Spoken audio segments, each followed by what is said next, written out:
that if I could go back, that I would just be more graceful to myself and not have such high expectations, not judge myself so much, not put so much pressure on myself to perform or win or be at my peak all the time. Uh, just to really embrace the moment and not to try to like, it's okay to not be the best at everything.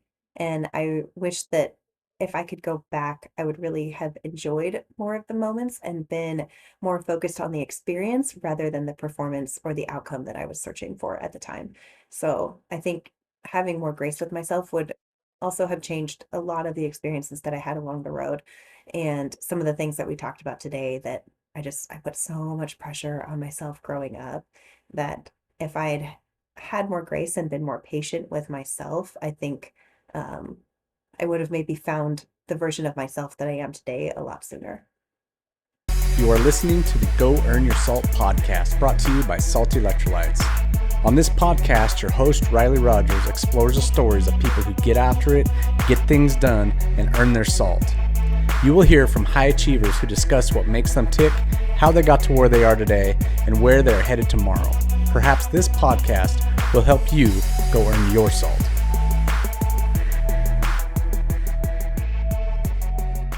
Today we have Annelise Rowe. She is an ultra runner. She's in the military. She's a mom. She's a wife. She is a high achiever of high achievers. And I asked Annelise on here because my wife constantly showing me your social media posts saying, "Hey, look what she's doing now. You really ought to talk to this gal." So, Annelise, welcome to the show. Thank you. I am very happy to be here. Yeah. And listen, I probably will butcher your name. I have pronounced it wrong for years, I found out. So if I mess it up, please tell me. Don't be shy. Okay, you've already said it right twice, so we're on the good track Keep here. going. Cool. Well, tell me this. Who are you? Who's Annalisa? Where'd you grow up? What did life look like as a kid? No problem. So I was born in Seattle. My dad at the time was in the lumber industry. He worked on the, directorial side of things, so we moved kind of all over the country. We moved kind of at the same regularity as an Army family.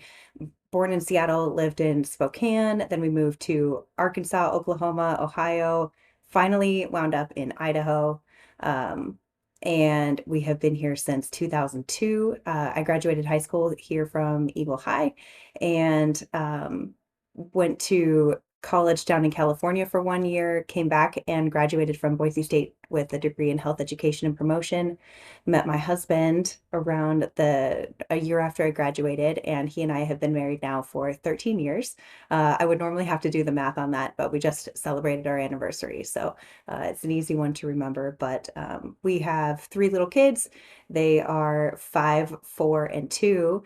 Um, and I work full time in the Idaho Air National Guard. I have been out there since 2018 full time. I joined the Guard in 2013. So I like to identify myself as a mom and wife first, follower of Jesus, of course, um, military member, and an athlete. I consider myself an athlete, but TBD on that. So that's me. TBD on that, right? We're gonna when you guys see what she does in to be determined athlete, yeah, I think it's determined. You're an athlete. Thank Um, you. yeah. Well, so tell me what attracted you to the military lifestyle, because you mentioned moving around a lot, so that is also a military thing, not just lumber industry. But so by the time you get to the military, maybe that's not so new to you. What was the attraction there? You bet. So when I graduated college, my degree was in health education and promotion. I worked for a local hospital here in Boise, and I had a great job with them. I really loved working for the hospital. I worked both at the Health Foundation and in their health and wellness office. I really enjoyed that. At the time, my husband Daniel was in the Air National Guard. He'd been in for several years. He joined in Wyoming and then moved out here. He worked on C-130s and then came out here and worked on A-10s as a jet propulsion mechanic. I'm going to say that wrong. He worked in aerospace propulsion. He then moved into recruiting And so I got to hear all of his stories on why people should join the Guard, the benefits, the perks of it, why maybe Air National Guard might be considered to him maybe superior to some of the other ones like Army or active duty. Anyway, I got to hear his story and that he told to people all the time because as a new recruiter, you're constantly taking phone calls, you're having meetings, and I kept thinking to myself, "Wow, that sounds like an awesome opportunity. I want that for myself." And I asked him about it. I'm like, "Hey, Daniel, maybe I could join the Guard." And he's like, "No, 100% no." He grew up with maintainers and kind of he had grown up in a different Air Force. It was a different military back when he started out and when he spent his time in aircraft maintenance. And uh, I was really interested. And he was like, you know what? You're my wife. I want to keep business and our house separate. I really love your job that you have at the hospital. And so we tabled that discussion. Uh, About a year later, I interviewed for a position with the hospital and unfortunately was not chosen for that position. I had asked the interview team, I said, what is something that I can do better? And they said that I needed to expand my resume. I needed to broaden my experience and my range of what I do. And I thought to myself, how can I possibly do that if I keep my job? Like how else can I improve that? I already had an education, I already had experience working for that company. What else can I do? And I talked to my husband about it, and he's like, "Well, maybe now's the time that we look at you joining the Guard." And I'm like, "Okay, yes, I'm so excited. This will be perfect. How about I gain some new skills that I don't already have? What about if I'm the first female TACP operator that the Idaho Air National Guard has ever seen?" And he's like, "No, completely no." I'm like, "Okay, cool. Security forces then. That sounds really fun." And he's like, "No." He's like, if you want to join the Guard, you can go personnel or finance. The reason that he thought that personnel or finance would be good for me is that those are curated skills that he thought would help enhance what I can do at the hospital and that it would also be a good fit knowing the people who work in those environments. So I was like, okay, I will take the leap. I will join the Guard. Let's go personnel. So I joined personnel. I enlisted in 2013, the day before Thanksgiving. And in 2014, I went off to basic training. I excelled in basic training. I was older than your average recruit. So I joined the Guard when I was 27 years old. And I was there with a bunch of other young people in their late teens, early 20s. I found the basic training, which is the same as Air Force basic training. But I didn't find it as, how do I say it? We had classes, of course, but then there were also physical challenges. I was physically maybe in a good spot at the time. At the time, I was running marathons, running half marathons, and so I found the fitness part of it to be really fun, and the classes and everything like that. Like I had my degree. I was a good student. I've always been a good student, so I did really well at basic training. I came home and immediately began looking for opportunities to commission because that was something that I had had in my mind that I wanted to do. And when I applied for a commission, there were three opportunities open. There were logistics, security forces, and finance. And my husband was like, "Yeah, perfect. A finance commission. You could be an officer in finance. That'll be great." I was picked up in security forces, of course. You had we had talked about it previously, but I applied for my security forces commission. I was one of 19 other applicants, and our the Guard here did it a little bit differently. We had a really inventive and unique commander at the time who was very creative with his selection process. So we had to do a formal board where we sat in front of a bunch of officers to interview, but we also had a physical challenge where we had to ruck up a mountain local to us, which is Table Rock. We had to do a physical challenge at the top of Table Rock. We got smoked by the cadre, and I was the top performer at that challenge. And so I did not get necessarily picked for the commission because of my physical performance, but that was something that our commander knew at the time that our squadron needed. And so that among my other qualities, like the way that I interviewed, my leadership experience, my prior health and wellness background, he was very interested in that. So I got picked up for a commission in security forces. And you initially asked what attracted me to the military, and I Yeah. just definitely gave you a very long description of that. And so I don't totally bore you. I don't want to go too far into it, but maybe I'll let you ask your next question. I think I went a little longer than you expected on that. No. You did great because you touched on some other things that we're going to talk more about as the episode moves on. Table rock. Now, you said you rucked up table rock. For those who don't know the term ruck, what does that mean? So we were in uniform. We had a backpack loaded with 35 pounds of gear in it plus water. It's basically it's a hike. It's a hike with a loaded backpack on. And so we did that to the top of Table Rock. I don't remember the distance. It's not terribly far. And we did it as a team, so it wasn't a competition to see who could get to the top.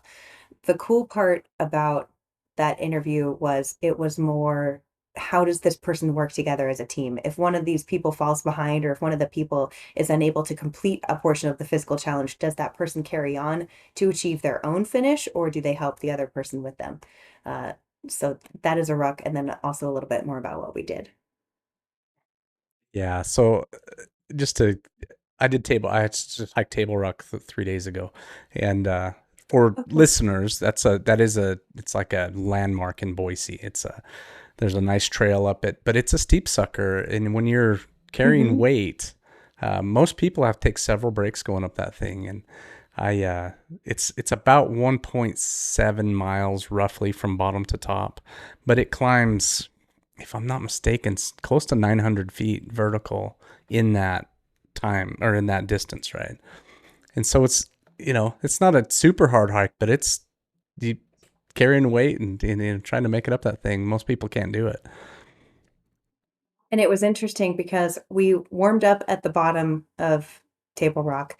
We then rucked up it as a group. We had certain stops along the way that we had to memorize bits of intel, and work together as a team to solve problems. When we got to the top of the mountain, that's when our cadre came out and we began a 30-minute, basically a smoke session. So they had us take our ruck and hold it above our head, and the last, like, see who could hold it up there the longest. We then had plastic weapons, M4s, that we would use in our position, and we had plastic. We had to hold them out like this, on top of our hands. We had ones where we had to just hold it out like this. I have pictures I can send you if you'd like to see it. Uh, but it was a physical challenge, and some of our people, after multiple minutes or multiple attempts at doing this, they were having issues holding that 35-pound rock up over their head for an Sure. extended period of time, or they would get fatigued, and it's hard to hold your arms out here with like a plastic, essentially, weapon along it. People got fatigued, and so it was hard. And at the when they're telling you, and I mean, it was it was fun. I thought it was fun, but, like, they're screaming at you, you're sweating, it's the middle of summer, and when your teammate is having a hard time getting their ruck over their head, are you going to stand there with the ruck over your head watching them struggle, or is that when you go over and help them get it up and then get your own back up? So, it was an awesome challenge, really cool. I've never seen someone do an interview for a job like that before, and our Idaho Air National Guard has never interviewed anyone like that since, because it was a very taxing, very demanding interview, and I give massive kudos to the commander who had the brains to come up with it, and then also, the dedication to pursue it, because it was, I think, a really cool way to be picked for a job. Yeah. Why do you think they've gotten away from that? The part of it could be possibly seen as maybe like a form of hazing, or it, how do I say this? A lot of times officers don't need those kind of skills to be able to lead a squadron effectively. Our commander at the time saw a gap in the physical abilities of the squadron. The officer previous to me who had been selected for the role ended up washing out of the school because he was unable to complete the physical requirements demanded of the job. And in the schoolhouse, they do very similar things. So it's like team rucks or team 6 mile rucks, where you have to go along, like a very hilly course, and you actually compete against each other. So he was trying to mirror our interview to be similar to what the schoolhouse was going to be, to make sure that whoever could make it through the interview would hopefully also be able to make it through the schoolhouse. And a lot of the times as an officer, we We sit behind a desk, we manage people, we lead briefings, we are the voice for our squadron, we manage the resources and budget. We don't necessarily need to be able to ruck up a mountain and do very hard physical things. But in the military, I think it's really cool to have that be part of the culture. And so our security forces does a great job of making sure that they're really physically fit and they do a lot of cool challenges. And I wish that that was more part of the process, but it's not a very standard way of doing business. Yeah, yeah, I could see kind of both sides of that coin, right? Because overall, military everything needs to have a certain physical readiness level. But Right. if you're working on computers all day, does that, how does that really help, right? I see both sides of that for sure. Um, Sure. so you talked about prior to us recording here in a previous conversation, um, the events that led to cybersecurity. Now, I want to make sure that when you're using terms, because I'm not always hip on the military jargon. You used an acronym earlier, TPAC. Is that what you called it? Was one of the options? TACP, that's our Tactical Air TACP. Okay. Control Party. Yes, sorry about that. You get so used to it that you don't necessarily realize that you're doing it sometimes. Yeah, but there's morons like me in the world, so we have to. I'm gonna ask those questions. So, okay, so that was one of the Not a options, moron, I but you promise. you ended up you ended up picking the cybersecurity kind of field, and I would like to know kind of what there were some factors there. Again, you mentioned like they talked to the audience about that. Sure. So I loved commissioning into security forces. I thought that that was probably where I was going to spend the rest of my Air Force career. And I joined security forces in 2016, right after I commissioned. That was the job that I went into. And I got to spend 5 years there. And during that 5 years, I had one baby and then had another on the way. And that proved to be incredibly difficult. Security forces, they don't work typical shifts. They work 24/7 around the clock, and they work shifts. So they have typically morning shift, night shift, mid shift, sometimes depending on the base. And that proved to be very demanding for us as a family. So I didn't do shift work. I worked the back office schedule, and back office, they do typical Monday through Friday work. But there were constant calls around the clock. There were phone calls during the middle of the night. There were emergencies that I had to go out to the base for on the weekend. You typically sacrifice your holidays because you're going out to either spend it with the people who are working or to take them maybe like treats or special things to say thank you to thank them for working the holiday. Security forces was just a little bit more demanding for us as a family. I knew that I needed to deploy in the career field, and as a security forces officer, you deploy typically for 6 to 12 months. So I knew that I was going to be going out of country at some point away from our family, and with one tiny baby, another one on the way, and possibly more in the future, I knew that it was probably time for me to make a change in the career, despite the fact that I loved security forces. My goal, similar to when I joined the military, was to maybe step outside the career field for a little bit, broaden myself somewhere, and then go back to security forces in the future. That didn't happen, and I'll get to that in a minute. But the place where I went next after security forces was the Inspector General office. And what I did with the IG, or Inspector General, I was their director of inspections. So I led and planned all the inspections that we did throughout our wing. I oversaw compliance. We have certain inspections that we have to do every year. So I helped lead those. I also, at the same time, so the interesting thing about the Guard, and not a lot of people talk about this, is that we have a large community of members, but only some of us are full-time. So in the Guard, you can be either full-time or part-time. I am one of the full-time members. Say we have 1,300-ish members, and that like, about 400 of us are full-time.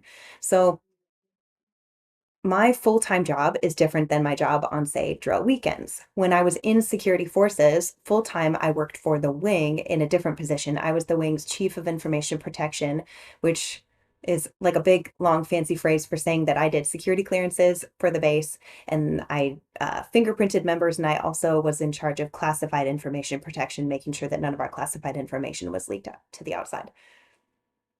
So I did both security forces and information protection concurrently. From security forces and I went into the inspector general's office.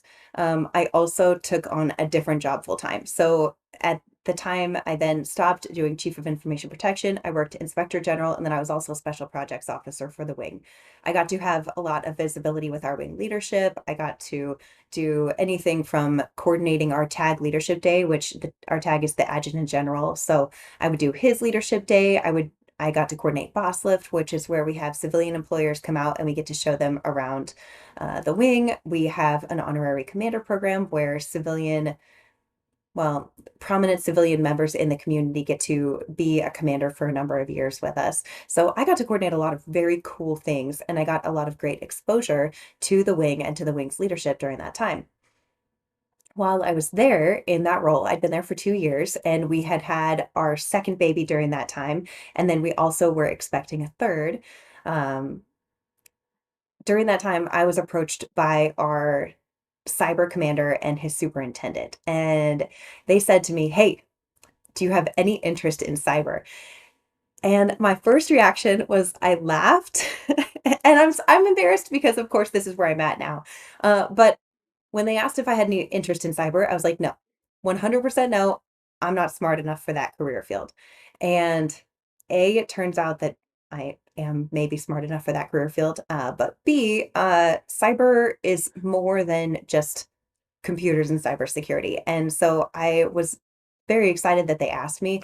My initial reaction was absolutely not. I don't computer. I don't I'm not great with computers. I've never been great with computers. However, I have constantly been, I used to write my own website when I did a blog, like write the code for my website. I've been in the social media space for 14 years now. So I'm pretty familiar with tech things, just not necessarily computer basics. So I told the cyber commander and his superintendent, no, I'm not interested. They reapproached me later and they said, listen, are you sure you're not interested? Because we have a gap in our leadership that I'm a captain right now. And they said, we need somebody who has proven leadership experience. You don't necessarily have to be a cyber expert or bring a bunch of cyber experience to the table. You need to be able to learn it though. So if we can teach you cyber, would that appeal to you? And I was very intrigued at that point because th the doors that cyber can open in the future, for instance, for life after the military, can be huge for me, and that's something that, like, it's always kind of in the back of your mind as a military member, like, "What am I gonna do next?" Granted, I have a ton of years until I'm ready to think about retirement, but at the same time, if I can have a skill set that is translated well into the civilian world, that's very appealing to me. In addition, I knew that as soon as we had our third baby, the idea of maybe going back to security forces and working extremely long hours or possibly shift work, or the idea of an overseas deployment that could be 6 to 12 months, being away from three tiny children at home, leaving my husband to do it all full time, that sounded very daunting to us. And the cool thing about Right. cyber is that we do mobilize or we deploy. We do that every couple of years, but our cyber mobilizations are here. So I get to do that here in the state of Idaho, normal work hours, normal schedule, everything like that. So it doesn't throw our family off too much. The one downside for me and why I thought maybe that I might not want to pursue cyber at the time is because I did have to spend a year out of state through I had to go to two different states and spend it at two different trainings. But that was intimidating to us because knowing that I was going to have to leave our family and leave our little kids with my husband to do it full time sounded like a lot of work. Now, I know that in the military, that's extremely common. The spouses are always leaving, they're always deploying. That's something that we know when we sign up, and we're typically very eager to do. But for normally, most of the time, it's the husband who leaves, and the mom is the one who stays home full time. Most of the time, not always, but most of the time. And so for us, the idea of leaving our three tiny kids, and I'm very set in my ways. I'm not necessarily I was going to say controlling. That sounds bad. It's not controlling, but I like to manage our household. I take great pride in managing our household. I really enjoy raising our kids, and I love being here and keeping the house as it is. So the idea of leaving for that long was scary to me. But in the end, the idea of leaving for 12 months of training, gaining a new skill set, rather than maybe going overseas for something like that was in the end what kind of sold us on the deal. So I made that transition into cyber in October of 2023. I went to my first training for that in July. I spent over the last year and a half, I've been gone for 12 months, and I just actually got back a month and a half ago from that year-long training. That leads to a few questions, but something you said there about kind of being nervous to relinquish, yeah, we can not call it control, but really relinquish managing your household, right? Mhm. What parts of that made you nervous? What was going on there?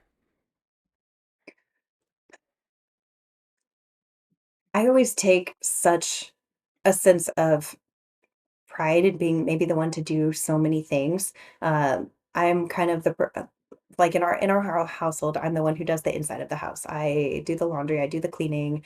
I always thought that I did the primary of the child raising. It's not true, but I always would take that and say that that's what I did.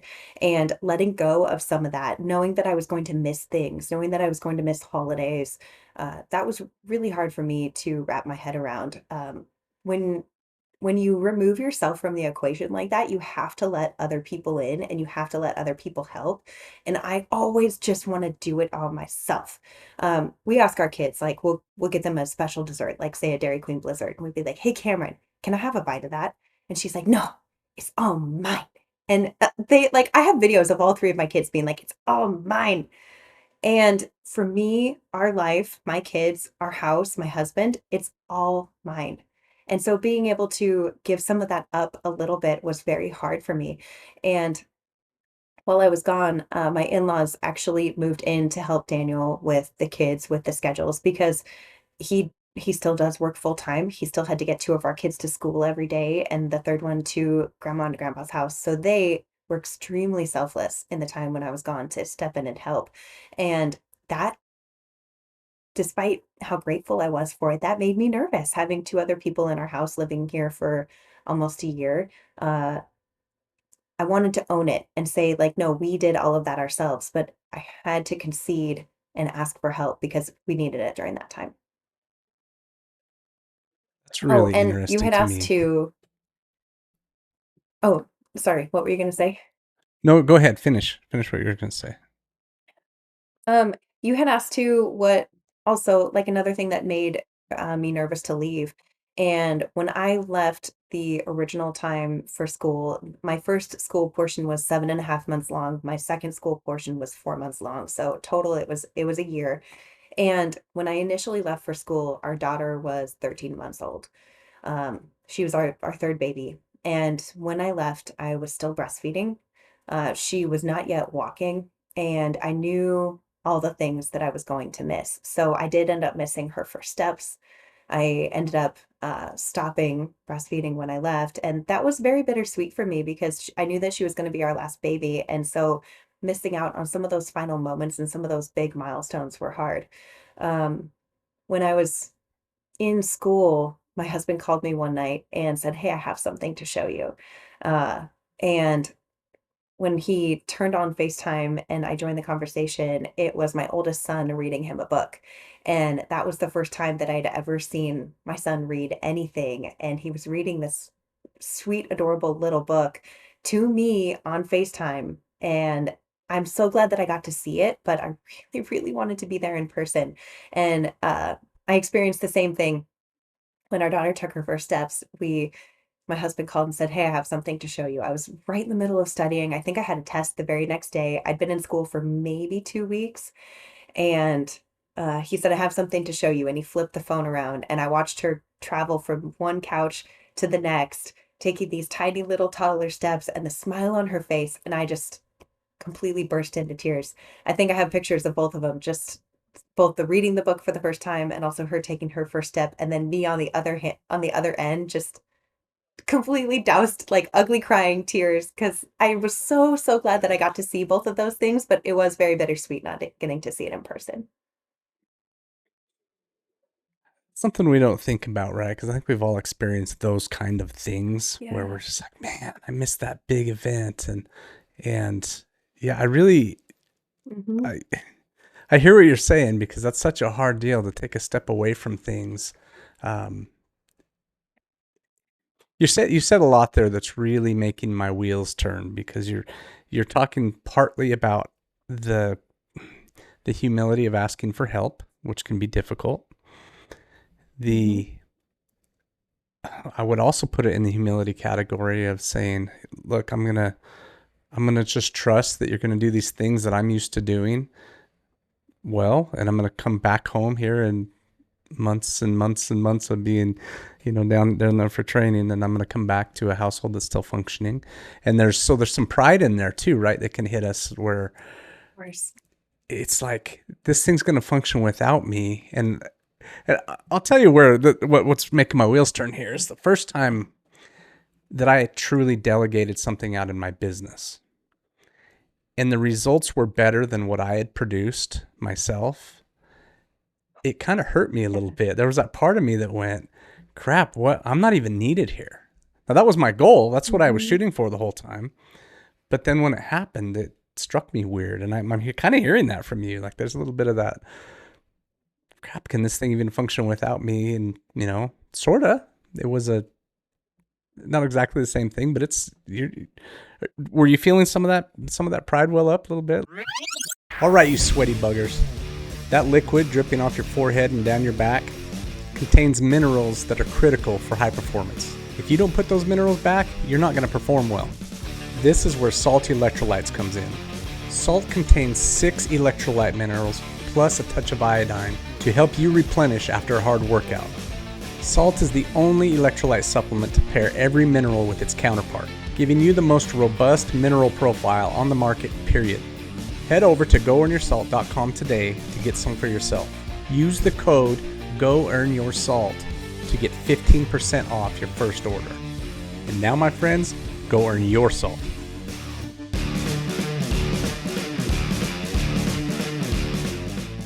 Absolutely. I thought initially, I thought there's no way. There's no way that, and I feel so bad to Daniel. I'm watching him work in the yard right now as I'm saying this, and I'm just like, I felt bad because I thought there's no way that he can do it without me. There's no way that he can make sure that the kids are fed and bathed and lunches are packed and everybody gets to where they need to be on time. I'm the one who does that. There's no way that the laundry is going to get done, that the house is going to be clean, that the kids are going to be loved on as much as I love them. There's no way. And I came home and was so surprised at how things had changed, but for the better. So, for instance, I got home and definitely got to pick up some of the things that I was used to. Like, I went right back into being the primary person who does the laundry and things like that. But Daniel had completely redone our fridge and our pantry. So, basically, all the junk food was gone. He had completely redone like the diet that our family was eating, which is great because that's more in lines of like what I eat as an athlete. Um, but the kids were extremely loved on. They had new habits and new procedures for doing things and new ways of automating things that I hadn't even thought of. And he kind of had everything down to a system and it was so smart. Like, why didn't I think of that? Why didn't I develop that way of doing it? And how is it that you did this all by yourself? And I was extremely impressed to see not only how well everything turned out in my absence, but how it kind of all changed for the better. And I think that not leaving not only gave me, this might sound bad, leaving not only gave me a chance to breathe for maybe the first time in it was 5 years since having children. I truly like I got to take a breath. That was much needed, but it also gave my husband a chance to step in and do things the way that he wanted to do it for that little bit of time without my oversight and my telling him, no, you can't do this, or hey, we should do it that way. He got to make the decisions and he did such a good job. It was very cool to come home and see how loved and educated and disciplined and smart the kids were under his guidance. And I mean, like I always say we're too busy. we haven't been to church in person in a long time. He started taking them to church while I was gone. And so I came home and the kids were so excited to go to Jesus school. That was something that he re-implemented back into our routine that we've gotten back into. And giving up the control was very hard, but seeing the benefit on the back end was completely worth it. Definitely worth it. And you're talking about asking for help and that being a difficult thing from your perspective. What was hard about that? I always love having the idea of I did it myself. And I know there are so many people, we have such a great support system, and they're always willing to help, but I have a very defined idea of how things should be done. For instance, how meals should be prepped, how laundry should be put away, how my kids should look when they head out the door. And letting other people in to have an influence over that is very hard for me sometimes. And of course, those are just very like basic examples. But people are so willing to help, is what I've learned. They are willing to say, drop off meals or pick the kids up or come hang with the kids so that we can have a moment away or help with the little things. For people are so loving and giving, and I have a very hard time accepting that sometimes because I always just want to take that and do it myself. My in-laws especially, they are such good people. They have such good hearts. My parents, like my mom, when she helped us when we were gone, they know they can see from the outside differently than we see it from the inside, and they know what we need and they want to help. So being able to accept it and say, "Yes, please, we do need the help this time," is it's humbling, but and again, you have to put your pride aside for a second. But it's made a world of a difference to be able to say, like, "Yes, I need help, and thank you for helping us." I find that, yeah, most people are willing to lend a hand to somebody else, but are much more reluctant to receive that. And Of course. I totally identify with it because that's how I am too. But it also makes me wonder why. Sometimes um, were you able to gain a perspective on why we're that way? Right. Did you say was I able to gain a perspective on Yeah. it? Did you come to a conclusion like, well, why is it that we're reluctant to receive help but very willing to give it?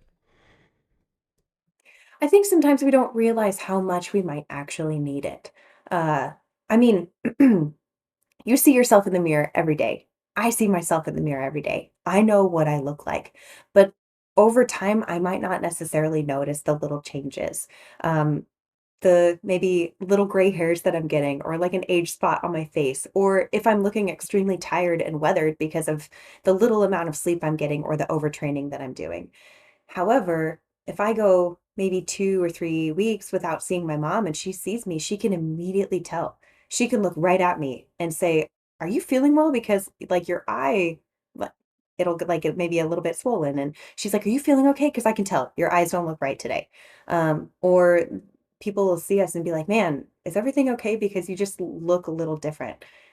I say that because people can look on the outside in and see things might not be exactly how they appear from the inside. We can tell you're stressed. We can tell you're overworked. We can tell you're tired. Please let us help. And I think that sometimes we don't always see the way that we are appearing to others, but they can typically see it. And so when people are willing to offer help at that time too, there's maybe no greater gift than anyone can give than an act of service like that. So cool. I am I'm impressed with that because this podcast is again the reason I invited you on here is because it's about high achievers, right? And I think that's a common thread. Like we think Mhm. because you can run a 50K or a full marathon or a 50-mile race that you can do anything. And sometimes it's like, man, we actually have to admit to a limitation, and that's tough. Stinking tough. And it's a common thread between the high achievers that come on this podcast. It's, you know, we can do everything, but can't always do everything, can we? Nope, sure can't. Yeah. I'm going to switch subjects here just a little bit because there was something that you mentioned off air that I just thought was the coolest stinking thing. And that was the fact that you pursued educating yourself outside of a formal education. Now you had the formal education that the military uh, provided, but in order to learn this thing, you grabbed a hold of it yourself and started self teaching. And I I did. imagine that involved books and imagine a lot of resources. But I want you to talk about that and what, because that is an underrated thing, is that self education. And uh, can you tell us what that process looked like?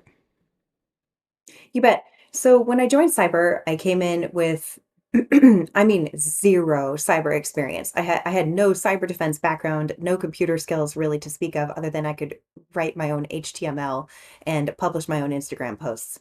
Yay! That's not really necessarily going to help me succeed in the cyber world. So, uh, when I was hired, my boss said, "Hey, it is October. You are going to school next year sometime. Your number one thing that I want you to try to do is earn your first cyber certificate. That's going to be CompTIA's Sec Plus." And I was like, "Okay, no problem. How hard can it be?" And as soon as I started studying for that certificate, I realized exactly how hard it was going to be.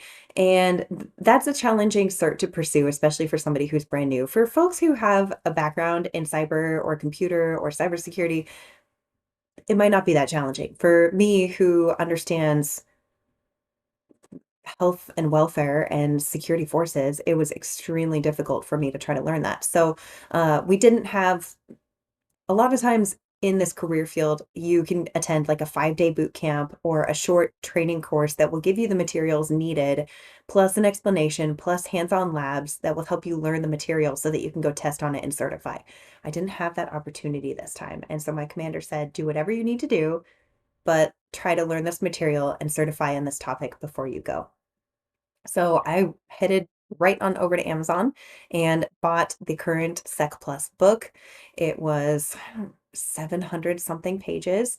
I mean, like a thick, big manual. And I grabbed a pack of highlighters and some tabs and I started highlighting. I read that book cover to cover, which is maybe different than how some other people would read it or learn the material. But for me, I needed to be able to read it. As I read, I highlighted and I honed in on the things that I didn't know, especially anything that I didn't know, I highlighted. So literally, this book was like just a rainbow colored, entirely highlighted book. I mean, like I highlighted everything. And as I was going, I would highlight, and people would come up and be like, "You're highlighting everything. You know that, right?" And I'm like, "I know. I'm highlighting all the things I don't know." So that's how I learn it. But I can not always I don't have a photographic memory, but I can a lot of times remember the things specifically that I did highlight over the things that I didn't. At the same time, I am very active, and so I went to Audible and downloaded as many Sec Plus books as I could find. And so anytime that I walked or ran, I was not listening to dance music or pop or whatever, like anything cool beat. I was literally like running and listening to Sec Plus books. So my runs were not terribly exciting at the time, but it helps me retain some of the information. Like I can remember running in certain places and learning about certain topics and what those topics were about just based on the run that day. So I don't know, putting that into practice really helped me learn those things. In addition, there were also a lot of quizzes that I found online, just on publicly available websites. And so I would take the practice quizzes over and over and over.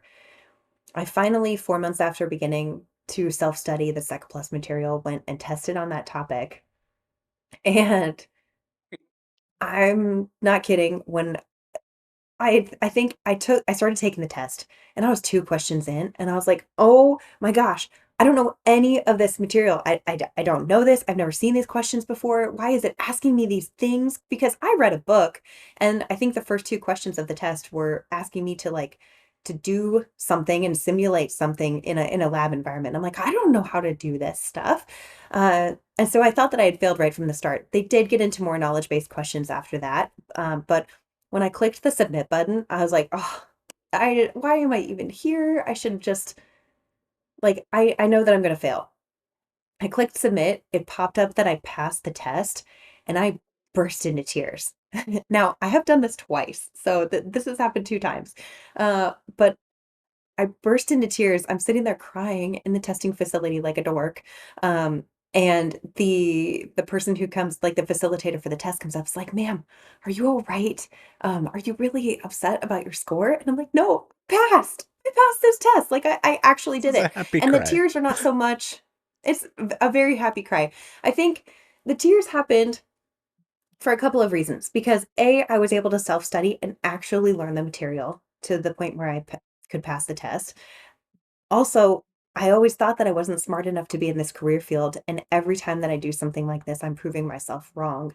And I have very high expectations for myself, so when I'm able to actually surpass one of those expectations, it's a big that's a big pat on the back, right? And Mhm. then I was also really excited to be able to tell my colleagues, like, "Hey, I am the first non-prior service, so somebody who doesn't have the background in cybersecurity. I'm the first person to be able to do that in our squadron who passed the cert through a self-study method." And to me, that was a big deal. I was really excited for that. I mentioned that this has happened twice. While I was at my last school, I took another certification. What I got was the Certified Forensic Analyst certificate, and it's the SANS Institute for Technology, so I ended up getting the Certified Forensic Analyst certificate that came along with that. And when I did it, that is a very challenging, from what I hear, a very, very challenging certificate to pass. We ended up taking a 5-day class on that through the schoolhouse that I went to, and it's interesting because I, again, had to bring self-study back into it. We had an instructor in person, not only an instructor, but we had the person who developed the course material. He was one of the authors of the class who came to teach us. I mean, a very prominent figure in the cybersecurity realm. And I could not understand the words that were coming out of his mouth. I am not an audio learner. I perform very poorly in a classroom when I'm just listening to things. And so if I'm listening to somebody talk and talk and talk, especially if it's about something that I completely don't understand, I kind of go blank and I don't process any of it. We would then, during that class, they gave us books. I read the books. I read each of the books that we were given cover to cover. They were completely tabbed, completely highlighted. People didn't necessarily understand. They're like, "Why aren't you paying attention to the instructor?" I'm like, "I'm so sorry, but I don't understand him." He's like, to me, next level smart. Like, so smart that I'm like, my comprehension is like way down here. I'm not getting his comprehension up here." So I decided I'm going to read the books. I ended up doing very well in the labs. Each of the books had corresponding labs that went with it. I did really well in the labs. I could not understand the way that he was teaching the course. So I had to Mm. spend a significant amount of time outside of class for that one studying as well. When I took that test, I also ended up passing, cried like a baby. I was testing next to somebody, and afterward he came up and was like, "Oh, I don't want to ask, but how did you do? Because I heard you crying. I'm really sorry. I think you failed, and don't beat yourself up too much." And I'm like, "No, I passed." um, and again, it was one of those feelings of like, "Wow, I actually did this. I actually passed." And I was crying because it was just such a relief for feeling that way. Now, I know typically in the military, bearing and everything is such a big deal, and tears are not necessarily celebrated, but I think it is okay to relax your bearings sometimes if you're so extremely excited about something or very sad about something. But yeah, I cried like a baby. I was proud of myself. I love it. I think that's so cool. You're the self-teaching thing, I get that question a lot in my electrolyte business. People ask me if I have a nutrition Sure. background or nutrition education. I'm like, no, not at all. It was all self-taught, but that the resources are out there. If you're willing to go dig for them, ask the right questions, and learn how to learn, the resources are there. It doesn't always take a formal education. And it's cool when those resources are available, but Man, self-taught, I just admire that because I think that is like I said before, underrated. And sometimes people just will opt to not learn something rather than go self-learn it.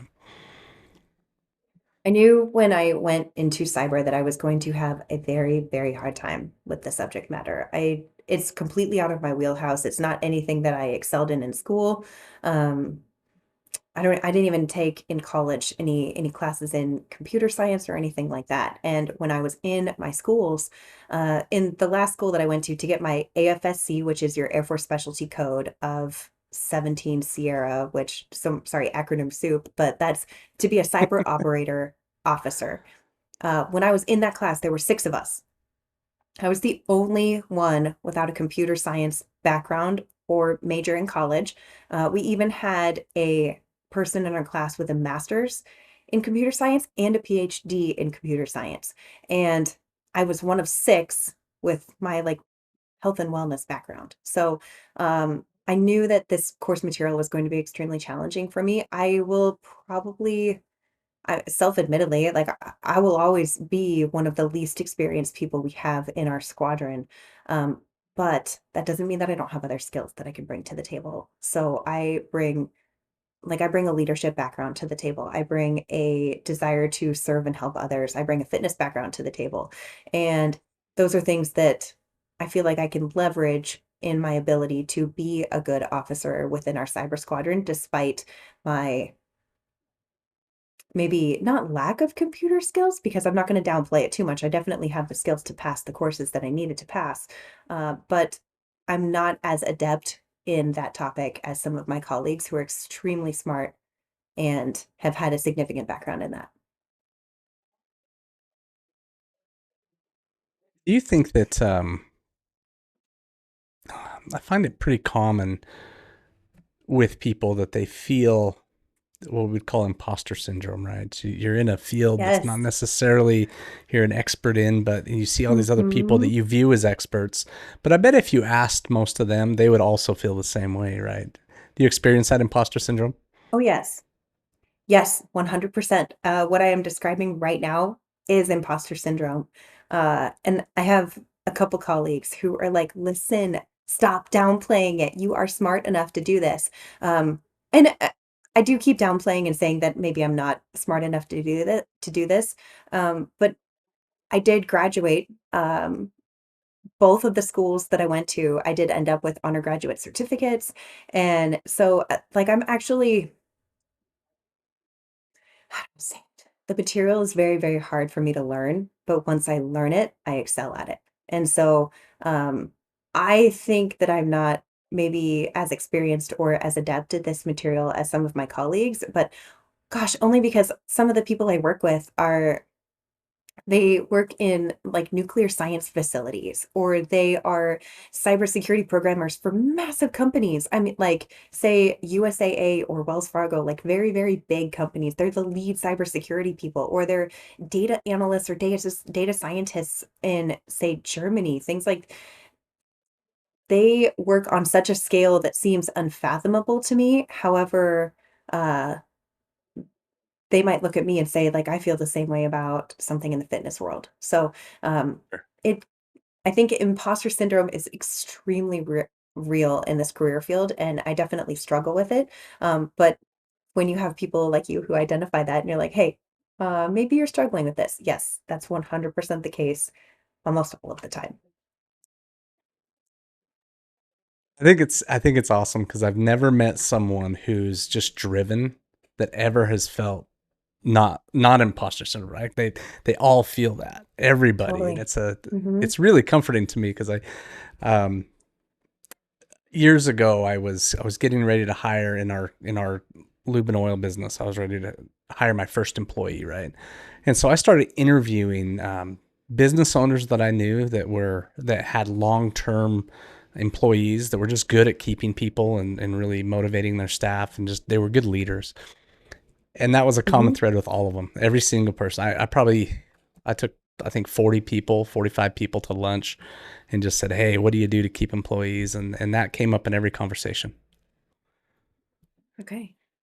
It's It was so cool. the cool thing about that is if I talk to somebody who maybe doesn't have a very large knowledge base in cybersecurity, and I speak about 5% of the things that I know, but that I know really well, they might think that I know all of this information, but really I've only touched on a little tiny bit of it. However, if I'm talking to somebody who's already in the career field and they already know all those things, and I make even the tiniest blunder, they might think, oh, maybe this person really doesn't know what she's talking about. So I think the key is finding people who are Mm. like-minded and having like equally balanced conversations, but also trying to learn from those people.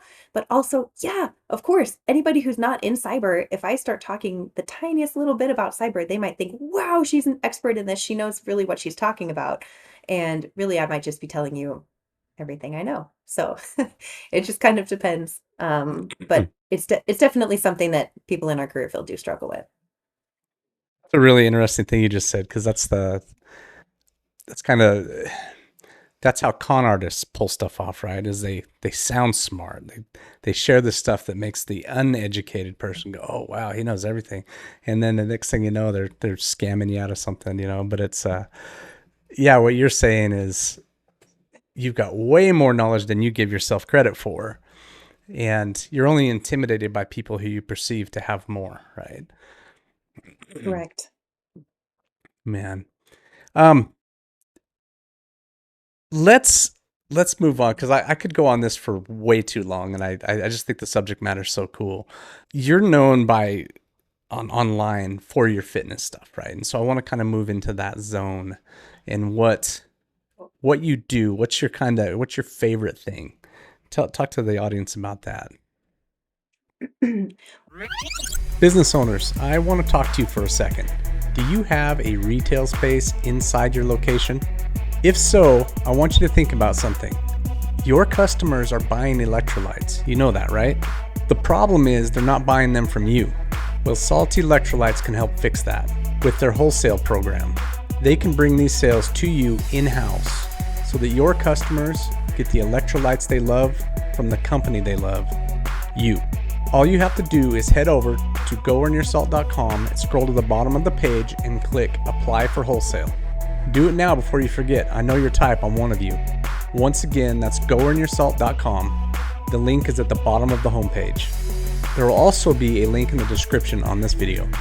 And now, my friends, go earn your salt. Well, I consider myself to be a hybrid athlete. So I love to run, but I also love to hit the gym. And ah, if you were going to ask me to pick one, I would say like, no, you need to figure out a way to let me balance both of them, which is what I'm trying to do Hmm. right now. So, when I had children, I took a break from running. I kind of grew up with a running background. I started running with my mom when I was in fourth grade. She entered me into a fun run, and somehow I won it. As a little fourth grader, I think I won the 1 mile run. And that like sparked my love for running. So I ran track in middle school. I ran it in high school. I tried cross country and that was a little bit too far for me, which is great. Just knowing where I'm at now. But yeah, cross country was a little bit too far. So I got into running when I was a kid. When I went to college, I only wanted to go to a college where I could be a runner. And I wasn't quite fast enough to be recruited to any D1 schools. So I got recruited to a D3 school down in California.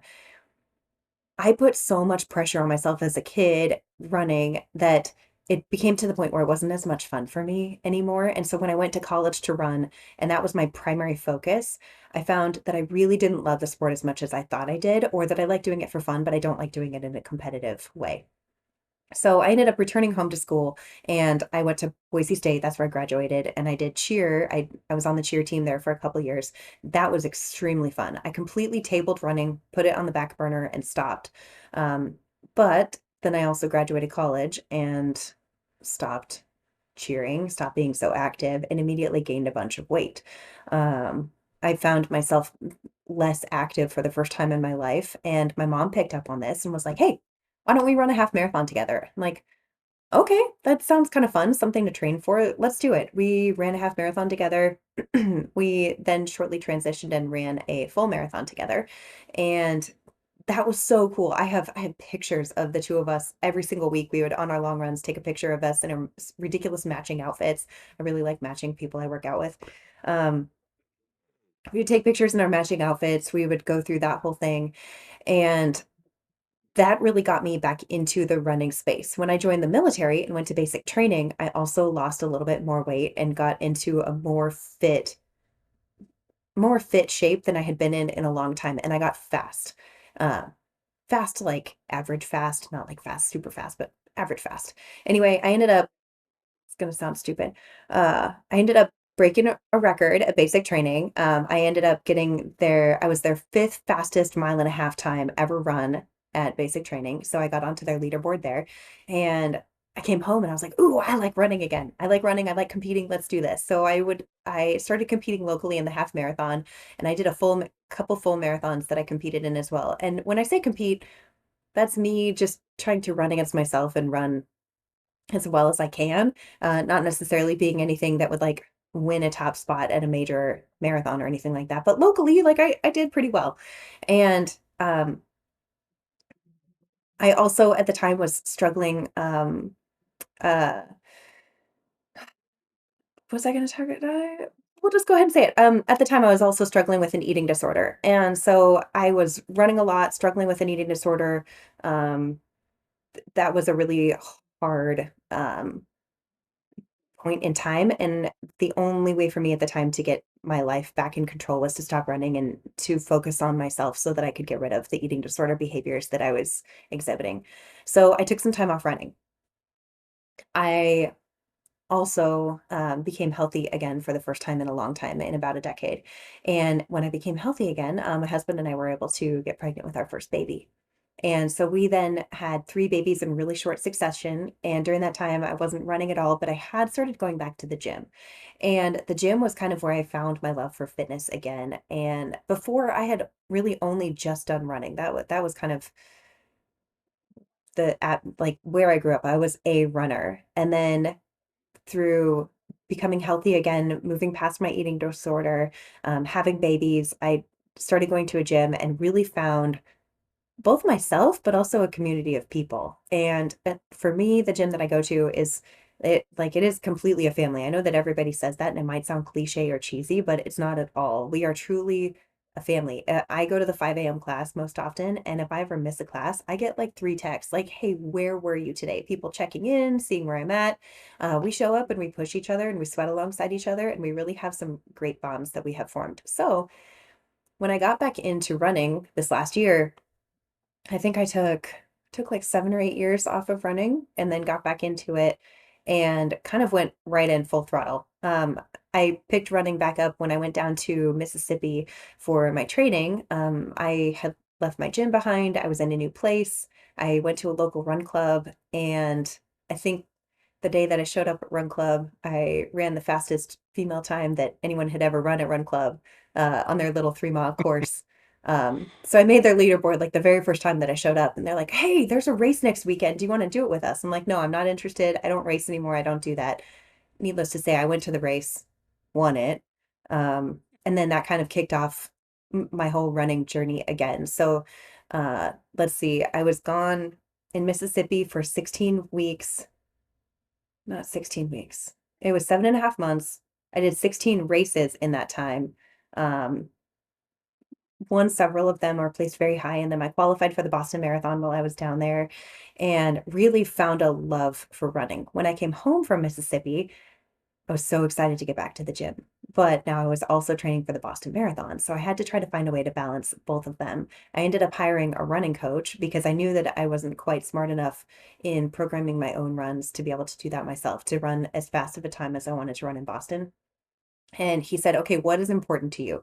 Because I see that you work out 5 to 6 days a week. I see that you want to run 5 days a week.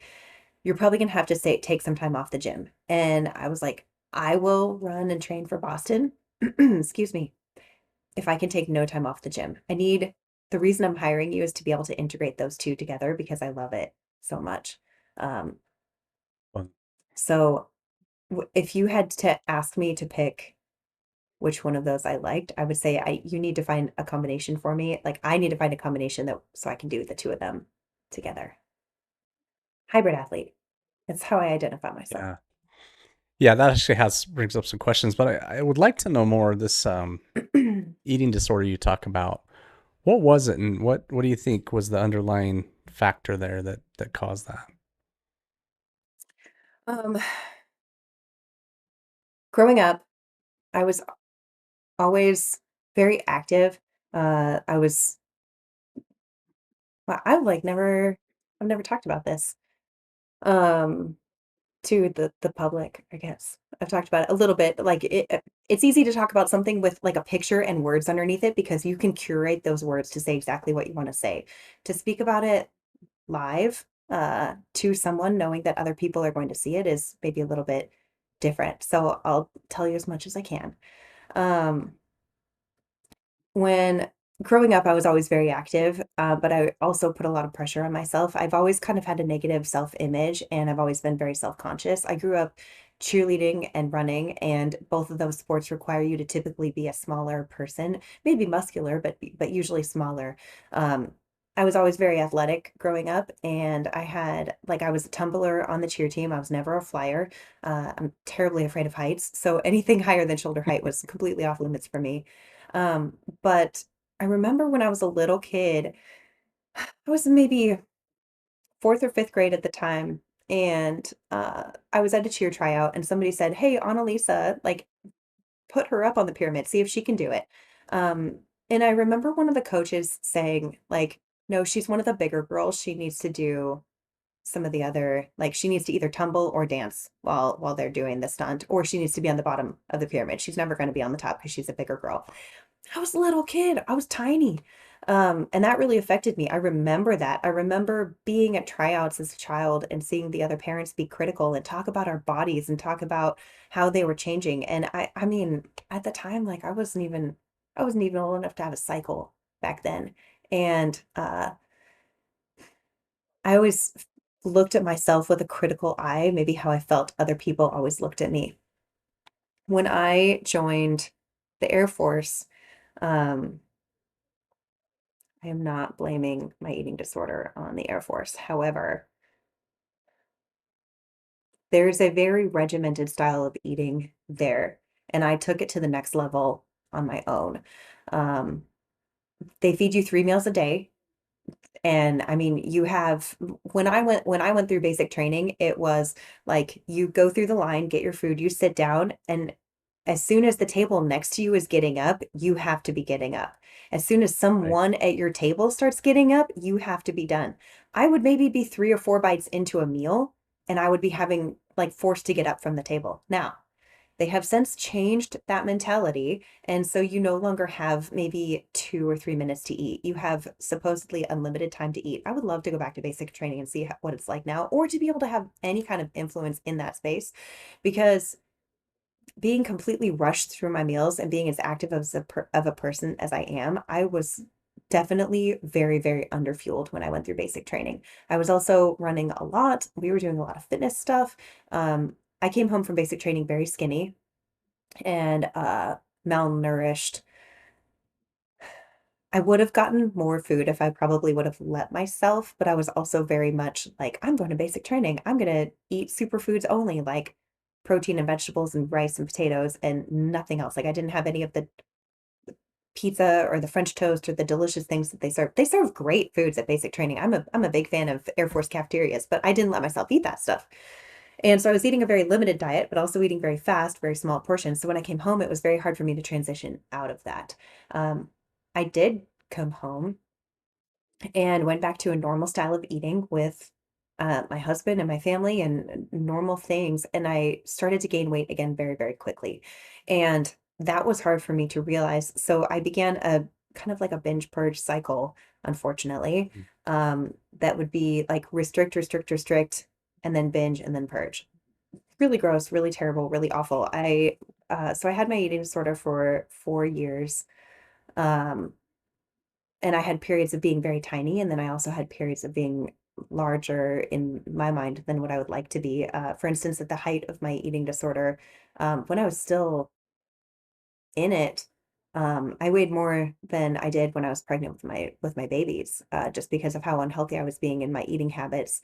And what I was doing is extremely unhealthy and definitely not an answer and not anything that I continue to do. It for sure got to the point where I realized that I was hurting myself by doing that. And that we also really wanted to have kids. We wanted to have babies, and I knew that I was extremely unhealthy and that that wasn't something that I wanted to do when we had children. So, um, I remember being in an extremely low point. I had had a significant amount of alcohol, and I had just gone through like a binge purge cycle. And I remember having a terrible breakdown. We were on vacation too at the time. It's awful. And I was like, I'm done with this. I'm completely done. And that was in 2018. And since then, I have not done anything related to those behaviors at all. And in fact, I've figured out that one of my triggers to some of the poor eating behaviors was my consumption of alcohol. So in, let's see here, it was January 1st, 2024. So 11-ish months ago, I gave up alcohol entirely. I knew that that was maybe a catalyst that would kind of not necessarily trigger my behaviors because I haven't done anything relating to that in 7 years, but it would trigger my thoughts, and my thoughts would go into maybe an unhealthy space sometimes when I would consume alcohol. Also, I work out so hard. Like I work out extremely hard. There's a bunch of new studies coming out about how alcohol can affect you and your progress, aging, cancer, things like that. And I was like, you know what? I'm gonna be done with alcohol. So last year I gave up alcohol and haven't had even a sip since. And I am like 21 days away from being a year alcohol free. So that's a big deal for me too. And It's that was a awesome. big deal as well for my husband because he was very supportive in that. And also uh, gave it up with me. So it's made a big deal for us. Made a big difference, I guess. I think it's impressive.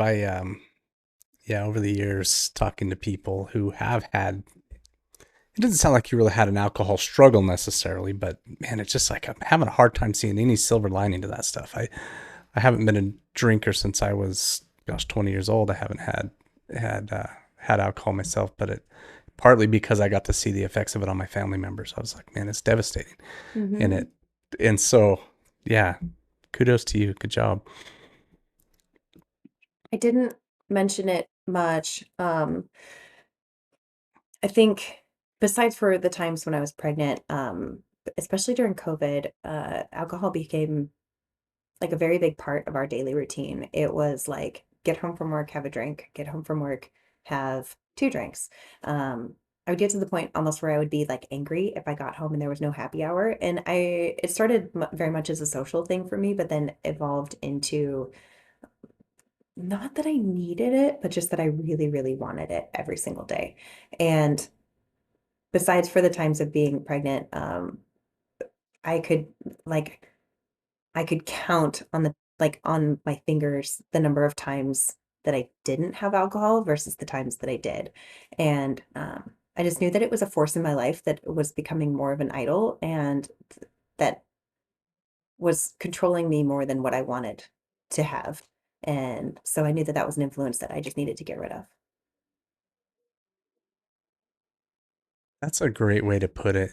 Just that recognition that it really isn't there for your own good. It's causing more damage than it's. Yeah, Mhm. yeah. I hear you.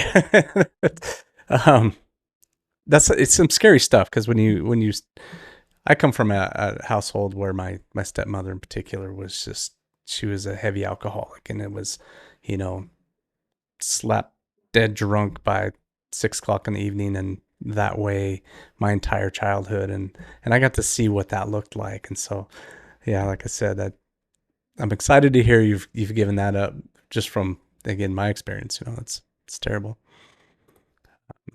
Both myself and my brother don't drink any alcohol at all.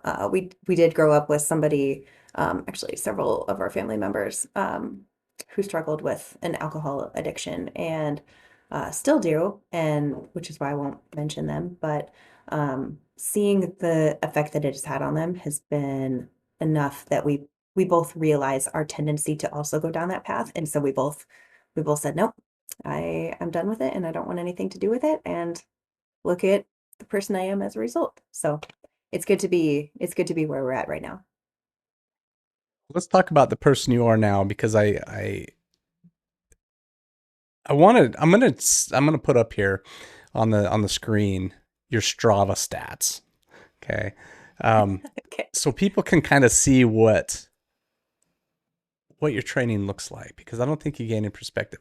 I'm looking at it on another screen right now, but it's and this is up till I don't know the date you posted this, but year to date you'd had Like 2 days ago. 1,728 miles of running, right? You'd have Yes. 107 hours of strength training, right? I want people to put this into perspective, right? The U.S. is about 3,000 miles across, so you've run more than halfway across the United States just in training, right? In 1 year, and not even a full Hmm. year. Um, Talk about what your training looks like on a day-to-day basis. Like you mentioned, you like to hit the gym around 5 a.m. How many days a week do you do that? What does running schedule look like? How do you guard your schedule so that you can make sure and fit all this in? Sure. Um, I like to joke that I live my life like my work is a hobby and my job is a full-time athlete. And I that's how I kind of think about things sometimes, but clearly running and going to the gym does not pay the bills. In fact, it costs a lot to to do that stuff. So, um, my full-time training Oh, schedule looks like between 5 and 6 days a week, I hit the gym.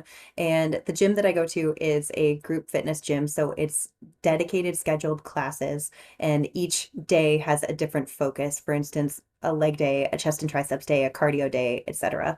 Um, I do that 5 to 6 days a week, depending on what the schedule is like that week. And then in addition, I run between 5 and 6 days a week.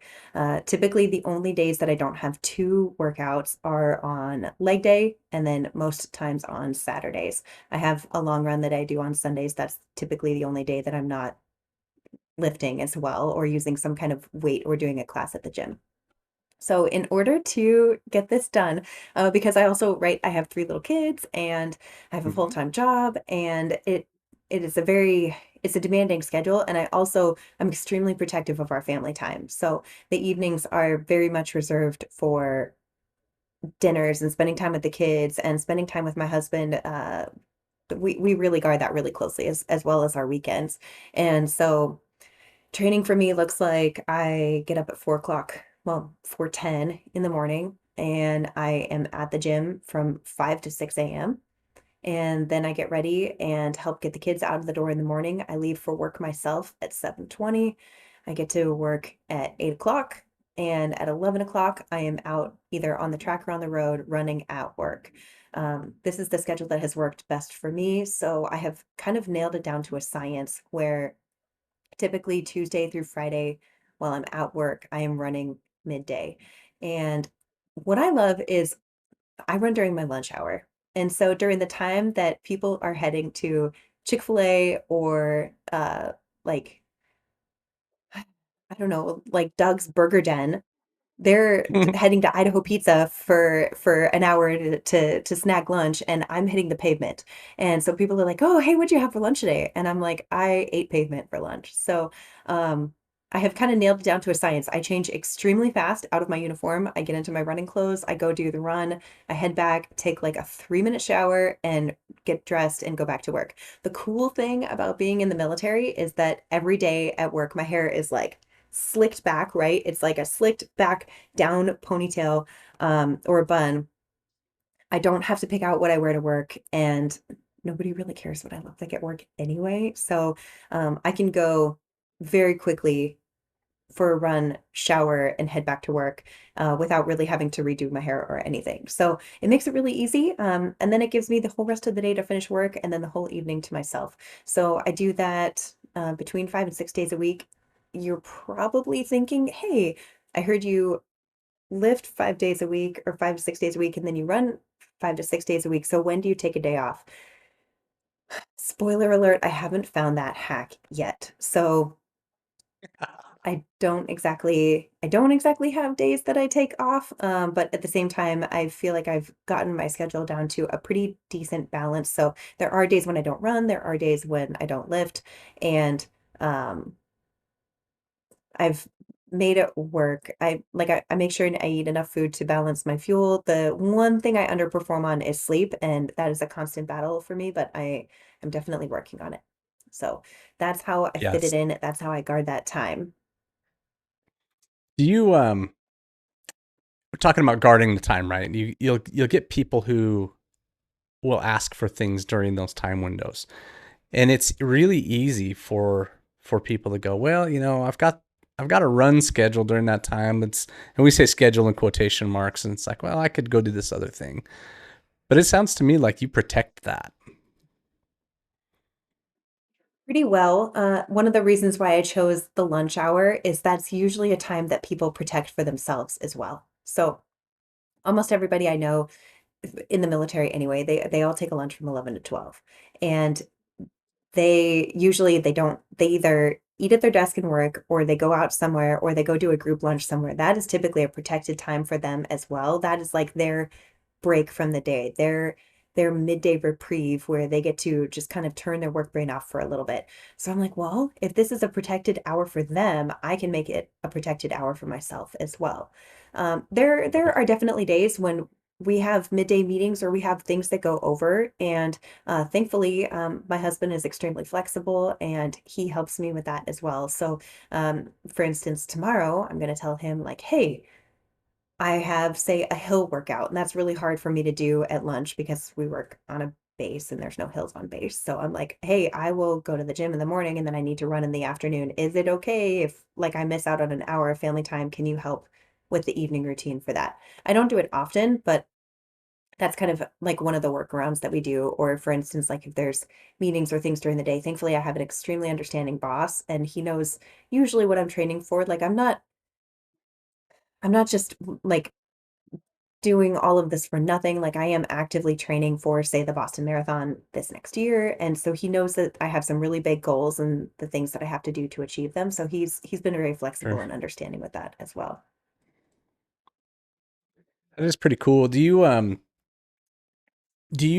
mentioned this hill run, right? Which we have just legendary trails in our foothills around here. So that's finding Mhm. hills in Boise is easy to do. But you mentioned this routine on your schedule. How often are you doing hill runs? For me right now, it's 1 day a week. So, like in looking at the running specifically, I have one long run day a week, and long run can be anything, usually 10 miles and up. It kind of depends on what I'm training for at the time, whether it's a 10K half marathon, full marathon, ultra marathon, just the long run duration depends. Um, and then I have two speed work days a week. And so one of those looks like speed intervals, which could be mile repeats or 800 repeats or 400 repeats. It is often on the track, but sometimes it can be just time based, and that's typically training at goal pace or faster. And then I have one hill workout day a week, and then typically to make up the other two or three is like a couple zone two runs. So like much slower, easier paced runs that are like they vary in duration and time. Love it that you can call zone two a run because for me, zone two is like a brisk walk. Well, I mean, some days they're faster than others. It kind of depends on how much sleep I've gotten and how fueled I am and how, right. It's some days it's a 10-minute mile, some days it's an 8-minute mile. It just kind of depends. Yeah, no, I'm impressed with that. You had mentioned long runs being anything 10 miles plus. For the non-runners in here, how long does 10 miles take you typically? Uh, Depending on the pace, somewhere between an hour and an hour and a half, depending on how fast I'm running. So Yeah. um, if I'm running an 8-minute mile, then it would take me, say, 80 minutes. Right, like an hour and 20, maybe an hour and 30, depending. But Mhm. most often for, say, 10 miles, it would be something faster. So it would usually be a little bit less time than that. But it just kind of Yeah. depends So on the this day is and how the workout is written. to give people that idea of just how long these workouts take. Like, it's a lot of dedication. You're talking about, you've got an hour of lifting weights in the morning, and then you're doing a run, which is another, 45 minutes to an hour on typical day for lunch hour. But then bam, you're hitting these long runs where it's taking up, hour and a half, 2 hours. Annelise, what is the longest run you've ever done? I have run 50 miles. I ran 50 miles one time this last August. It was the Wildcat Ultra down in Florida. I trained for that, kind of like I would train for a typical marathon, but it was run at a much slower pace than what I'm typically used to. And I don't know if anybody here has run in the Florida heat, but the heat and humidity down there in late August can be absolutely terrible. We were blessed that day with rain, which some people thought that was a blessing because we didn't have the Florida like 90-degree heat and 95% humidity. However, I thought the rain was a curse because I think I ended up losing 6 toenails in the process. And I mean, like, lost them. Like, my feet were completely waterlogged. When I peeled my socks off, some of the skin on my feet peeled off. It was pretty gross. I'm not going to be sharing feet pics. Don't ask because I can't share them. They're really, really terrible. My feet are still recovering from that run last August, and it's been 4 months. So anyway, 50 miles is the longest that I have run. That's a funny thing that people don't realize.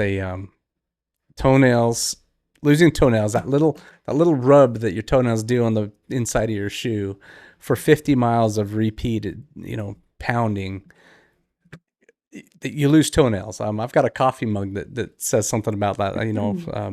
I run because who needs 10 toenails anyway? Something like that. It's a common thing.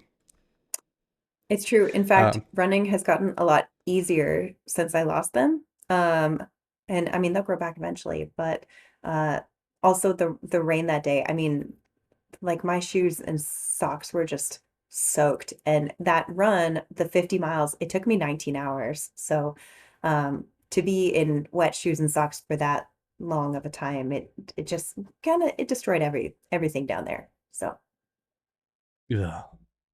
Sounds terrible to me. It sounds terrible. I like the ultra running fun. idea is really cool to me. That is something that I would.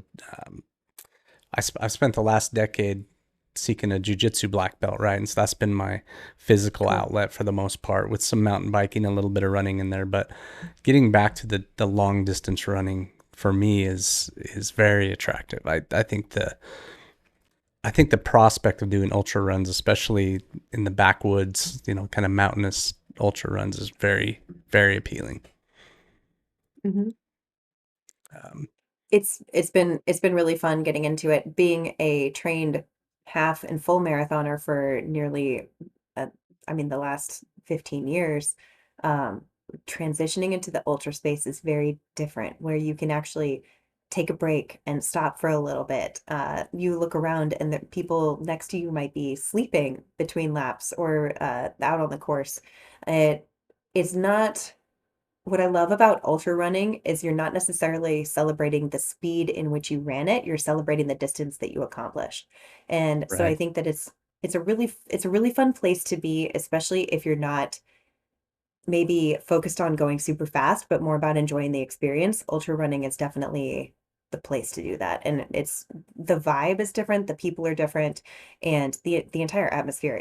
It's very, very enjoyable, even when you're super deep in the pain cave. What advice would you have for people who are just getting started in this idea of running, especially? Um, you've done it since you were a kid, and so maybe talk to people about what that means if they're an adult and they're sedentary and they're going from, couch potato to runner. What would that look like? What advice would you give? Hey, has all that talk about salty electrolytes made you wonder what all the fuss is about? Have you thought that maybe one day you'd like to try that stuff? Well, today's your lucky day because Salty Electrolytes is offering free samples to listeners of this podcast who have not yet tried this amazing electrolyte supplement. All you have to do is head on over to goearnyourSalt.com and use the code PODSAMPLE at checkout to receive your free sample kit. There will also be a link in the description of this podcast. And now, let's get back to the show. Sure. I think that whether if you're starting from the couch and wanting to get into running, I think that walking, personally, is one of the most underrated physical activities that you can possibly do. Getting to a point where you can walk efficiently and effectively and enjoy it is definitely the first place that you want to start before moving into the running space. When it comes to running, you don't have to have fancy gear, you don't have to have fancy clothes, you don't have to spend a lot of money. It You have to have a nice pair of shoes, in my opinion.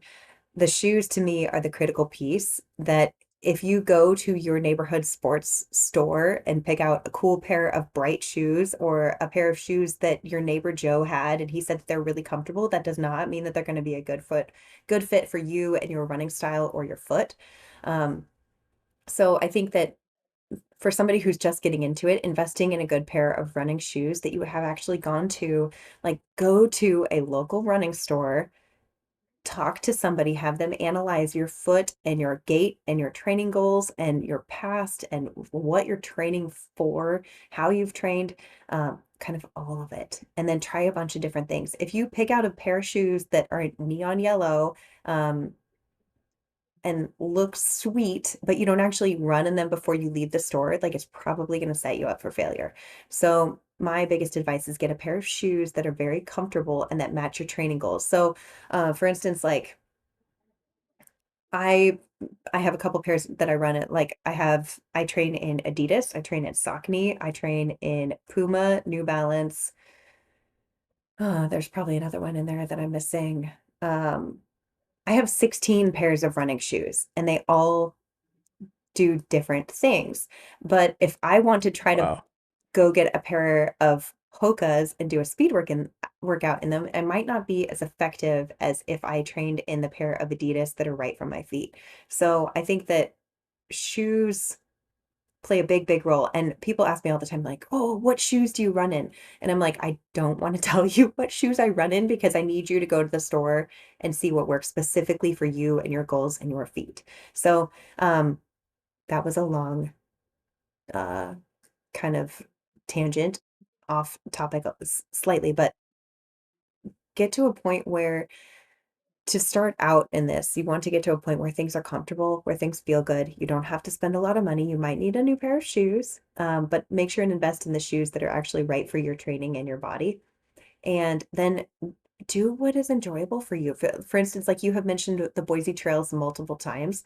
Um, if trails are close to you, if they're in your wheelhouse, if that's something you'd like to do, go for that. If, say, biking is better because you've, say, had like a knee replacement or hip replacement, or running is not necessarily in your wheelhouse right now, that's okay. I talk to people at work all the time, like, man, I wish I could run. Like, I'm not as great of an athlete as you, as whatever. But like the guy talking to me about that is extremely talented at jujitsu. You had mentioned jujitsu. And I think that people can bring their own talents and their own skills to the table. But you just have to make sure that you're enjoying it as you get into it, because if you're not enjoying it, it's not something that's going to stick with you, or that you will want to continue doing moving forward. Yeah, for sure. I think that's great advice. That it's not the same experience for everybody, right? Right. If you're starting and you weigh 300 pounds and you've got a lot of weight to lose, the running's going to look very different for you. It's probably going to start with some walking, and yeah, the formula is going to be different, I right? think, and two, for that, like for somebody who's just starting out and maybe running a solid mile is not going to work for you right away, or 2 miles or 10 miles, which for me, I'm like, yeah, that's a short, long run. But for somebody, that might be beyond the farthest that they've ever gone in their entire life, walking or Right. running. So I think that like running intervals is really cool.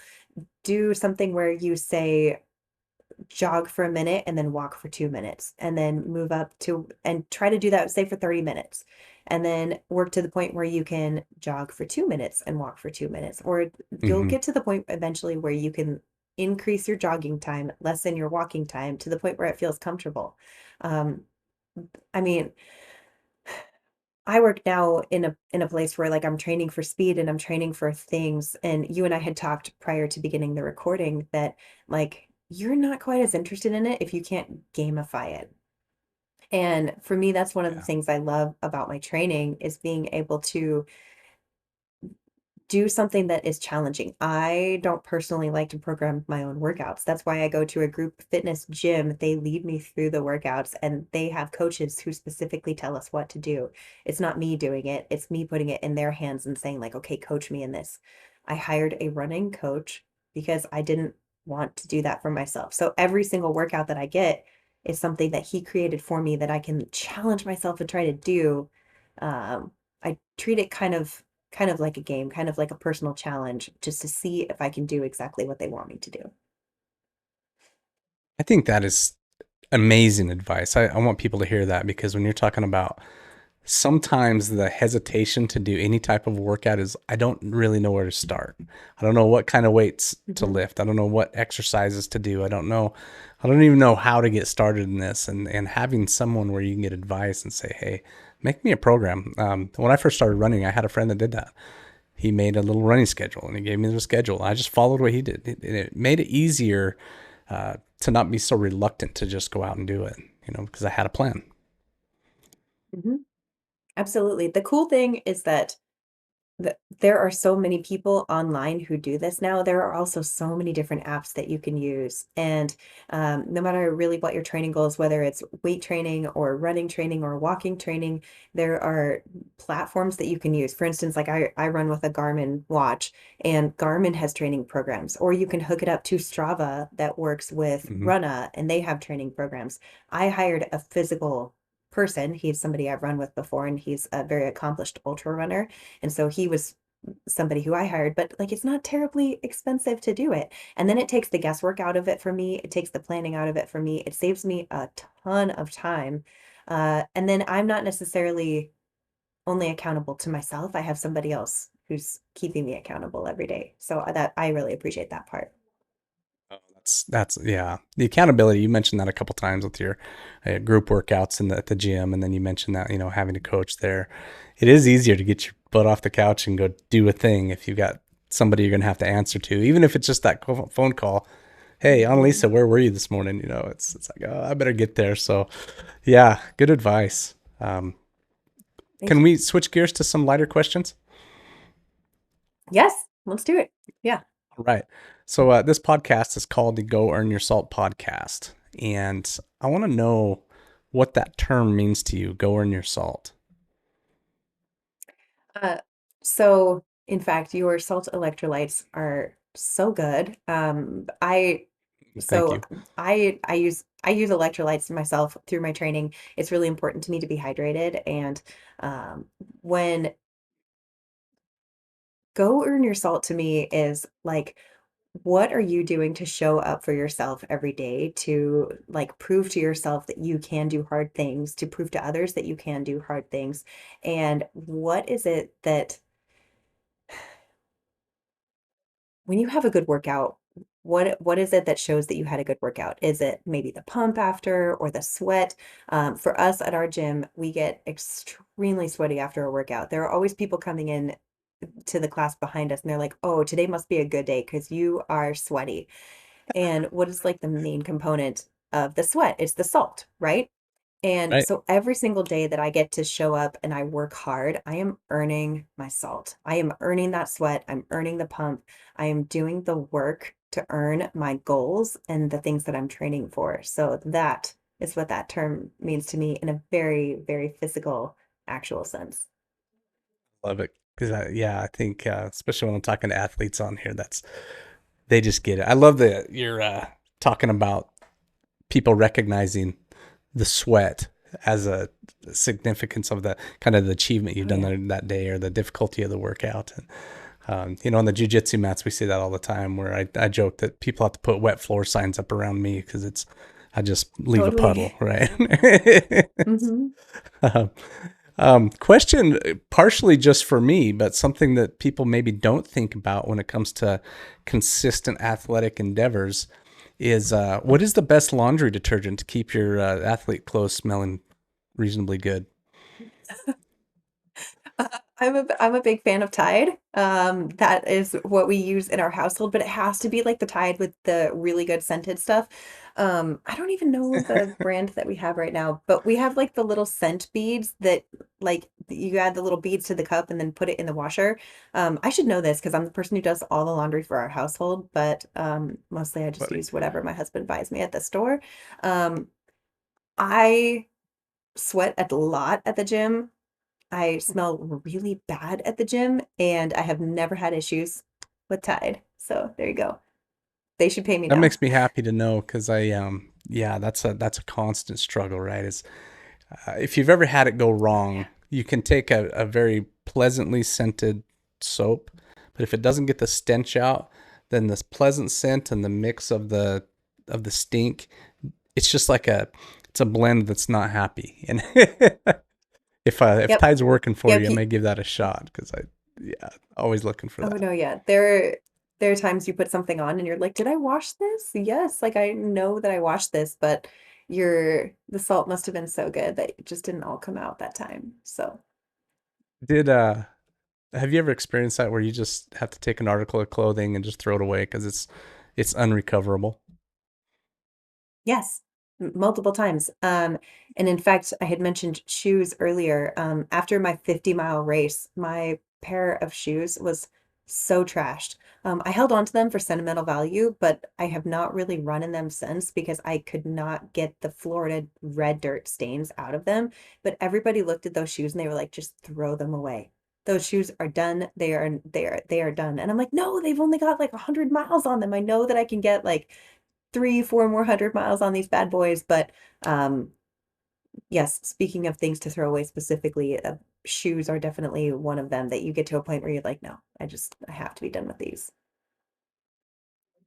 Maybe a little bit off question, but do you mentioned shoes 3, 4, 500 miles. What do you typically get out of them? How do you keep track of that? So I have a fitness app and I have two apps that I track things on because I'm a little bit extra when it comes to that. But I track it through my Garmin app. I also track through Strava. I track what shoes I do, what workouts in, so they automatically add the miles onto there for me. I only do that if I'm walking or running in a workout.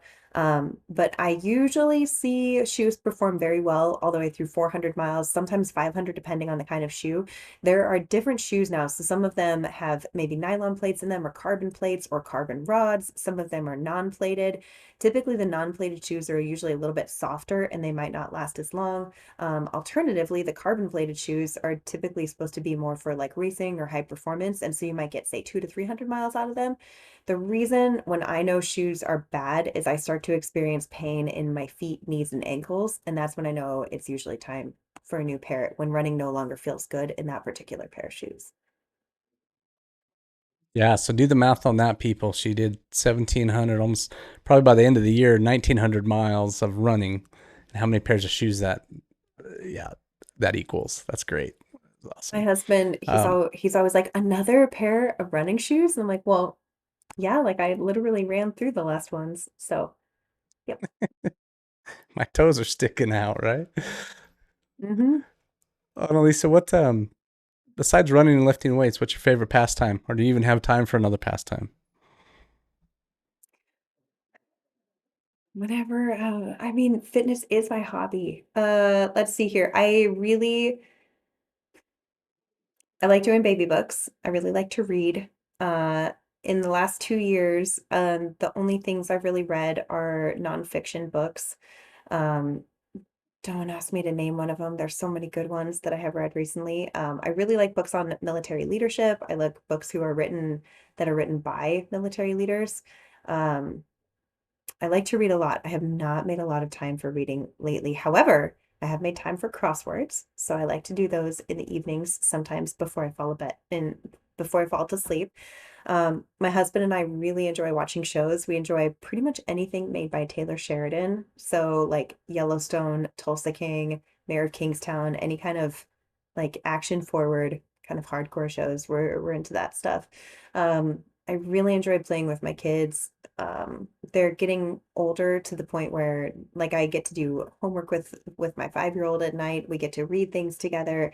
Um, my pastimes and my hobbies have kind of turned into like, what can I do with my family that is fun? So I always turn my own fitness into like, hey, I need to run 3 to 5 miles today. How can I incorporate my kids? So then I'll be like, hey guys, do you want to go to the park today? So we do like a family bike or stroller run to the park and incorporate a walk in there. And that's something fun. So pretty much all of my pastimes are what can I do with my kids? That's awesome you said that, because that was one of my questions was how do you pass this passion on to your kids? And there it is right there, and taking these you run while they bike to the park. That's something we did a lot when our kids were young. Mhm. They get really into it. They know like every day when they wake up, they're like, "Mama, did you go to the gym? Mama, are you all sweaty? Mama, can I see your medals and your trophies?" And they each have several of them in their rooms that they have held on to, like bigger ones that they have like claimed as their own after I finish a race. Um, Love it. they know kind of the background of it. They've only gotten me to see me do a couple races, but they really enjoy doing that. They want to race me everywhere in the house. They want to like race me up the stairs, race me down the stairs, race me through the backyard. Um, they enjoy being active, and they know that they can always get my full participation if they're asking to be active in something. It's so cool. That is so cool. Um, what's your favorite band of all time? Favorite band? My favorite band is currently Iration. They play, I guess like reggae style music, and I Okay. really like that. It helps me unwind and relax. I think probably the most played band in our house is Fleetwood Mac. We listen to a lot of Fleetwood, um, a lot of Genesis, Phil Collins, uh, Traveling Wilburys, Eagles. We listen to a lot of maybe older stuff plus some reggae and Iration mixed in. I love it. My youngest son Silly, just I pulled up know. some Genesis on the when we drive places, he'll play music for us, and that's what he pulled up the other day. That's awesome. Um, Very good what? road trip songs. Yeah. Yeah, for sure. What's something quirky about you that most people don't know? I have a bouncy ball collection. I have 800 plus bouncy balls in the garage. I started that when I was a kid, and I have not been able to part with them. I have parted with all my childhood collections except for that one. And um, no, my kids do not get to touch them. Those are my bouncy balls. I'm trying to Love think it. if So you're there's just anything talking else about the quirky. little super That's balls. probably yep, yep. I That's have over 800 of fantastic. them. Most of them are unique as well. So it kind of anywhere I would go growing up, I collected those. I guess as an adult, I started collecting pressed pennies, like the kind that you would get at, say, an amusement park or a specialty store. And so anywhere that we go, any new city, I try to get a pressed penny in. And that's one of the only things that I collect as an adult. I enjoy that. Oh, that's awesome. That's awesome. What's your favorite food? It can be a naughty food Easily too. You don't have to say like kale or something. It can be something naughty. uh, mac and cheese, 100%. I Yeah. really enjoy mac and cheese. Yes. Mac and cheese, pizza, ice cream. It I can go on for days. I love food. Okay, so mac and cheese, do you have a restaurant that makes the best one, or is it something you make that's the best one? No, so I like to experiment with mac and cheeses. Anytime that I see it on the menu, I'm very tempted to get it. Probably one of the better ones in town is Nick's Italian, does a really good mac and cheese. Mm. There is, um, oh gosh, what is, there's a restaurant in Meridian, and I'm totally blanking on, oh, Cahoots. They have a very good mac and cheese, extremely rich, really good. Um, Anytime that we go somewhere with mac and cheese on the menu, I try to grab some. It's I'm gonna have one of to my go favorite check out foods that for Cahoots. I sure. have only eaten there a couple times, and definitely it didn't have the mac and cheese. So I'm gonna take you up on that. I'm gonna go have some mac and cheese. Very good. Annalisa, what's the scariest moment of your life? Oh, well, that's hard. When I was in middle school, maybe I almost drowned in a pool. We were playing, uh, we were playing that at nighttime in a pool. I think I was in middle school. We were all playing a game where we would hold each other up with our arms, and I ended up going under and getting trapped under there. I obviously didn't drown, but I thought I was going to. I have since become extremely afraid of water. Um, one time, my friends will laugh about this because I tell the uh, an unrated version. As a joke at parties. One time I thought I heard somebody break into our house, and I definitely keep a pistol by my nightstand, and I cleared our house with a pistol and a flashlight, like straight up, like they would do in the movies, because obviously my background in security forces, that's how I was trained. Um, but the version that I tell my friends has one extra detail that I omitted for the purpose of this story. Yep. Man, I can imagine. Like, I've never had a home invasion, but the neighbors who live right behind me, the two sons that live there, we had some. They were undercover agents showed up at our door one day and they said, "Hey, can we go in your backyard because we suspect some people we're looking for in the lot behind you." And sure enough, SWAT team came in the next day and arrested these two guys who had broken into several homes around the valley and armed home invasions. And they arrested them right in my backyard. Wow, that's a lot. Yeah, yeah, it was wild. It was wild. We were Yeah. actually out of town the day that they came in and did all that, so we didn't even get to see it. But we were sure glad to get those guys off the Thank street. yeah, thank goodness. Um, Lisa, what advice would you give your younger self when it comes to just life?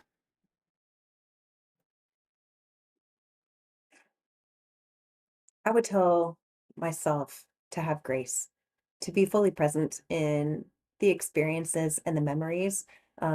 Even today, I don't have such a great memory, and I wish that if I could go back, that I would just be more graceful to myself and not have such high expectations, not judge myself so much, not put so much pressure on myself to perform or win or be at my peak all the time.